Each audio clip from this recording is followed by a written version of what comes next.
Il s'agit probablement du film romantique chinois le plus inégalé de tous les temps. Après sa sortie, il a remporté les prix du meilleur film, meilleure réalisation, meilleure actrice, meilleur acteur secondaire et 9 autres récompenses majeures, raflant également le prix du meilleur film romantique et de la meilleure actrice aux Golden Horse Awards de la même année.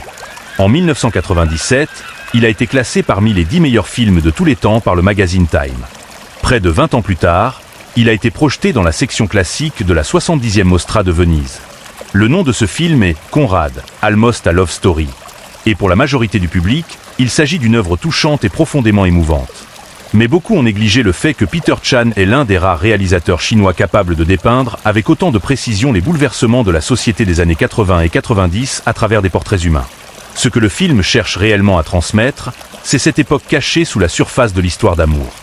En explorant en profondeur Conrad, Almost a Love Story, on comprend à quel point le film est magistral, tant pour sa dimension romantique que pour la description de son époque. Le film commence en situant la ligne temporelle. L'histoire débute le 1er mars 1986. Un écran noir attire l'attention du spectateur sur la date. Un train surgit à l'écran, se déplaçant de droite à gauche, remplissant tout le cadre. On a tous entendu l'expression « descendre vers le sud pour faire du commerce ». Ce train transporte des rêveurs, et cette scène illustre la migration massive de l'époque. Les nouveaux arrivants occupent peu à peu l'espace vital des villes comme Hong Kong. Pour introduire le protagoniste, Li Xiaojun, le réalisateur Peter Chan insiste sur son importance à travers plusieurs plans. Ensuite, 3 séquences montrent la frénésie de cette migration économique. À la descente du train, on voit des foules via des caméras de surveillance. Parmi les visages, de l'excitation, de la confiance, de l'espoir. Le langage entendu permet de comprendre que Li Xiaojun représente les milliers de travailleurs migrants venus chercher une vie meilleure. Il est peut-être rustre, mais honnête et travailleur. C'est là sa lumière intérieure. Lorsque le train arrive en gare, Li Xiaojun dort encore, jusqu'à ce qu'un inconnu le réveille. Ce compagnon est en réalité Li Qiao, l'héroïne du film. Ce détail ne sera révélé qu'à la fin. Cette mise en scène traverse toute la première partie du film. Li Qiao semble toujours anticiper Xiaojun. Le noir marque pour Xiaojun l'abandon du passé et l'ouverture à une nouvelle vie. La lumière à la sortie du métro symbolise ce nouveau départ. Après cette transition, les images deviennent plus froides. Une séquence de lettres illustre la difficulté d'adaptation de Xiaojun et sa nostalgie pour son amoureuse. Les dialogues dès le chauffeur de taxi soulignent son isolement dans ce nouvel environnement. On découvre aussi un personnage caché, Xiao Ting, l'ami d'enfance de Xiaojun, préparant la suite de l'intrigue. Xiaojun arrive chez sa tante, qui partage son appartement avec plusieurs locataires, essentiellement des femmes étrangères parlant différentes langues. Cette scène dépeint la dure réalité de ceux qui tentent de survivre à Hong Kong à cette époque. La tante est bienveillante.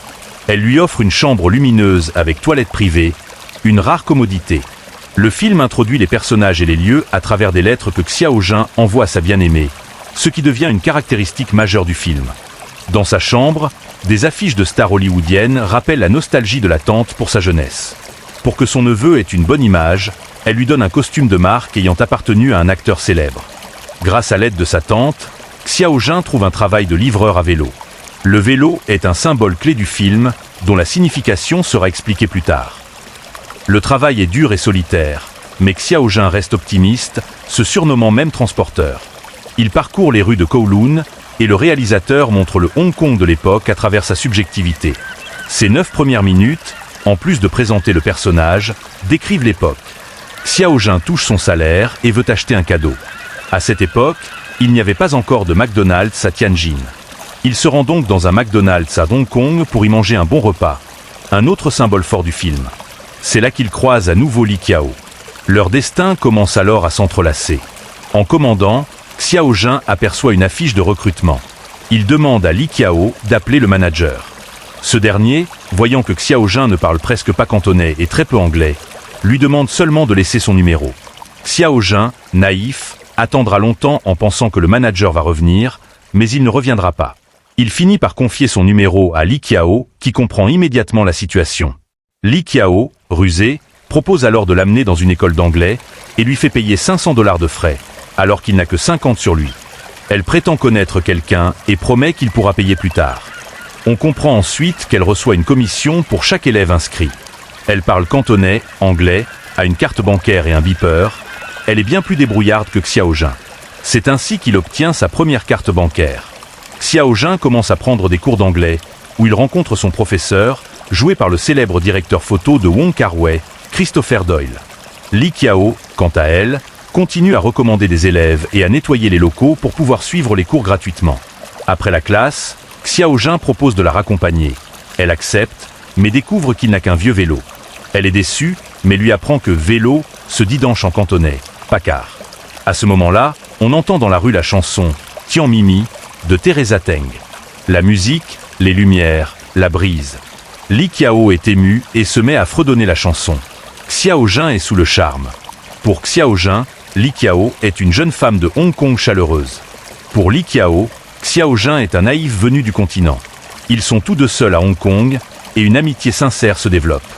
On regrette la simplicité des relations de cette époque. Avec le temps, leur relation devient plus étroite. Li Qiao gère aussi un magasin de fleurs et emploie Xiao Jun gratuitement pour livrer. Il proteste, mais obéit toujours. Très vite, Li Qiao économise beaucoup d'argent. Une scène montre le solde de son compte via deux plans, un gros plan sur le montant et un autre sur elle devant les gratte-ciel. Cela symbolise comment l'argent enferme les gens dans la ville. À cause de la carte bancaire, l'histoire avance jusqu'en 1987, à la veille du Nouvel An. Ce soir-là, les affaires des stands de nuit sont très florissantes. Li Qiao retire donc de l'argent et rembourse un prêt usuraire avant de monter un stand au marché. Elle y vend exclusivement des cassettes de Teresa Teng, ce que Xiao Jun ne comprend pas. Pourquoi seulement Teresa Teng? Li Qiao lui répond que selon les journaux, 1/5 de la population de Hong Kong est composée de continentaux, et que les chansons de Teresa Teng sont leurs préférées. Elle est donc persuadée qu'ils vont faire fortune ce soir-là. Mais à sa grande surprise, il se met à pleuvoir fortement. Peu importe les cris de vente de Xiao Jun et Li Qiao, personne ne s'approche. Le prix passe de 28 à 12 yuan, mais aucune cassette ne se vend. C'est un échec pour Li Qiao, son premier en tant qu'entrepreneur. Plus tard, en discutant avec Xiao Jun, elle laisse échapper qu'elle vient de Guangzhou et non de Hong Kong. Xiao Jun le savait déjà. Li Qiao lui ment depuis le début. Il lui dit « Tu savais que je te cherchais, alors pourquoi m'éviter ? Je ne voulais pas te faire passer pour un idiot, mais toi non plus tu ne m'as pas cherché. Je n'ai aucun autre ami à Hong Kong. » Shen Kexin utilise l'échec entrepreneurial sous la pluie pour rapprocher les deux personnages. Cela reflète la réalité. Après un échec, on cherche instinctivement du réconfort. Ils se rapprochent donc naturellement. Épuisés, ils rentrent chez Xiao Jun. Ils mangent des raviolis et discutent longuement. La scène de vaisselle est particulièrement bien écrite. Un homme et une femme seuls, si proches physiquement. Puis, dans un petit espace, la nuit tombée, ils sont face à face, leur souffle et battements de cœur perceptibles. Leur relation évolue doucement de l'amitié vers une zone floue, sans pour autant franchir une ligne à cause de Xiao Ting, la petite amie de Xiao Jun. Car, rappelons-le, Xiao Jun est venu à Hong Kong pour gagner de l'argent et l'épouser. Le lendemain, Xiao Jun appelle Xiao Ting d'une cabine téléphonique pour lui souhaiter la bonne année. En entendant sa voix inquiète, il veut tout lui avouer, mais les mots restent coincés. Commence-t-il. Mais derrière ce mot se cache un « pardon ». À ce moment-là, Xiao Jun aime déjà Li Qiao, mais se sent coupable envers les deux femmes. Il va alors chez McDonald's et comme un enfant fautif, tend une liasse de billets à Li Qiao pour payer ses dettes. Il espère ainsi soulager sa culpabilité. Mais Li Qiao ne prend pas ce geste au sérieux. Son regard est fuyant. Lui aussi a peur d'affronter la nature de leur relation. Comme il ne reçoit pas de réponse claire, Xiao Jun change de stratégie. Il déclenche alors une scène devenue classique dans l'histoire du cinéma chinois. Li Qiao. Bonne année. Que tout se passe bien, que tu sois en bonne santé, que tu sois pleine d'énergie comme un dragon, que tu sois chanceuse et que tout réussisse. Vive l'amitié. C'est à partir de là que leur relation devient plus que de l'amitié, mais pas encore de l'amour.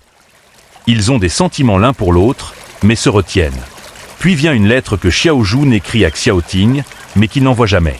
Cher Xiao Ting, moi. Cher Xiao Ting, moi. Avec la présence constante de Li Qiao à ses côtés, Xiao Jun semble plus motivé. Un vieux chef le repère et lui offre un poste de cuisinier, avec un salaire de 10 000 yuan par mois. Peu de temps après, Xiao Jun gagne beaucoup d'argent. Il consulte son solde bancaire, encore une fois, même scène que plus tôt. Sauf que cette fois, c'est lui qui tient la carte. Li Qiao, de son côté, s'intéresse à la bourse. Elle rêve de devenir une véritable hongkongaise et mise tout sur l'avenir. Xiao Jun, lui, n'a pas de grands idéaux. Il n'a pas oublié pourquoi il est venu, pour faire de l'argent. À cette époque, leur relation reste amicale. En octobre 1980,